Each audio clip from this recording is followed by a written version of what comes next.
नमस्कार। जैसे जैसे आतंकियों को मौका नहीं मिल रहा है, ठीक वैसे वैसे आतंकी बौखलाते जा रहे हैं और इसी का नतीजा है कि सेना के ऑपरेशन में मारे जा रहे हैं। लेकिन कभी चूक भी हो जाती है। उसी का फायदा उठाकर कायर आतंकी सेना पर हमला कर बड़ा नुकसान पहुंचाने की कोशिश की है। सोमवार को पुंछ में आतंकियों के खिलाफ एक ऑपरेशन के दौरान एक जेसीओ समेत 5 जवान शहीद हुए। सेना के सूत्रों की माने तो सैनिक उस वक्त शहीद हुए जब एक टुकड़ी आतंकवादियों के खिलाफ सर्च ऑपरेशन कर रही थी। इसी दौरान आतंकवादियों ने घात लगाकर हमला कर दिया, जिसमें एक जेसीओ समेत 5 सैनिक शहीद हो गए। फिलहाल भारतीय सेना की ओर से अतिरिक्त फोर्स को मौके पर भेजा गया है और इलाके की घेराबंदी कर ली गई है। हमलावर आतंकियों से मुठभेड़ जारी है।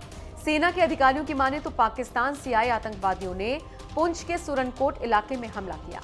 आतंकियों ने यह हमला उस वक्त किया जब सैनिक पुंछ के चमरेर इलाके के जंगल में तलाशी ले रहे थे। इस दौरान सैनिकों पर भारी फायरिंग होने लगी, जिससे गोली लगने से एक जेसीओ और 4 सैनिक को खो दिया। उसके बाद सेना ने आतंकियों के खिलाफ मोर्चा संभाला और ऑपरेशन जारी। सेना के प्रवक्ता की माने तो उग्रवादियों ने गश्ती दल पर भारी गोलीबारी की, जिसकी वजह से इतनी बड़ी घटना हुई। सेना को एक इनपुट मिला था कि सुरनकोट उपखंड में मुगल रोड के पास जंगल में घुसपैठ की कोशिश की जा रही है और कुछ आतंकी घुस गए हैं, जिनके पास भारी मात्रा में गोला बारूद और हथियार थे। बस इसी बात की सूचना पर सेना ऑपरेशन करने गई, लेकिन मालूम नहीं था कि आतंकी इतना जल्दी रिटेलिएट करेंगे।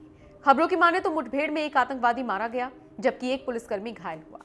कश्मीर के पुलिस महानिरीक्षक विजय कुमार ने ट्वीट करके कहा, मारे गए आतंकवादी की पहचान प्रतिबंधित आतंकवादी संगठन लश्कर-ए-तैयबा के इम्तियाज अहमद डार के रूप में हुई। वो शाहगुंड बांदीपुरा में हाल ही में हुई एक नागरिक की हत्या में शामिल था।